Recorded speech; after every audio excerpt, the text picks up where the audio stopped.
যদি এভাবে বলে যে আকাশে মেঘ দেখা যাচ্ছে, ইনশাআল্লাহ আগামীকাল বৃষ্টি হতে পারে, তাহলে শিরক হবে না, তাহলে শিরক হবে না। আপনি কি করবেন? আমি আগামীকাল এই কাজটা করব, আমি আগামীকাল এই অমুক কাজটা করব, এই কথাটা বললে শিরকের গন্ধ থাকবে। যদি বলেন ইনশাআল্লাহ আমি আগামীকাল এই কাজ করব, তাহলে ঠিক আছে। এরকম অনেক। নাম কি? বলছে আমার নাম শাহিন শাহ। নাম কি? শাহিন শাহ। আমার রাজাদের রাজা, রাজাদের রাজা। কে রাজাদের রাজা? নামগত শিরক হয়ে গেছে। অনেক সময় আমরা নাম নিয়ে অনেক মশকরা করি না, বলি যে কি মফিজ, হ্যাঁ, তারপরে অনেক বিভিন্ন নাম বলে, খালেক, এই খালেক, এই মফিজ, এইভাবে নাম ধরো টাকা যাবে।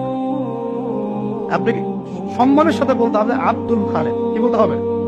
আব্দুল খালেক। খালেক ও কি সৃষ্টিকর্তা নাকি সৃষ্টিকর্তার বান্দা? কোনটা? এরকম কথায় আমরা প্রচুর শিরক করি। অনেকে তো পলিটিক্যালি বলেন জনগণই সমস্ত ক্ষমতার উৎস, তাই না? এই শব্দ শুনে নাই মনে? জনগণ সমস্ত ক্ষমতার উৎস। আল্লাহ পাক সূরা মুলকে কি বলছেন? তাবারাকাল্লাযী বিয়াদিহিল মুলক। তাবারাকাল্লাযী, বরকতময় সেই সত্তা যার হাতে সমস্ত ক্ষমতা। কুলিল্লাহুম্মা মালিকাল মুলক। মুলকের মালিক কে? রাজত্বের মালিক কে? রাজত্বের মালিক জনগণ, আল্লাহ। যদি আল্লাহ রাব্বুল আলামিনের বিধিবিধানগুলোকে, আল্লাহ পাকের বিধিবিধানগুলোকে কেউ মনে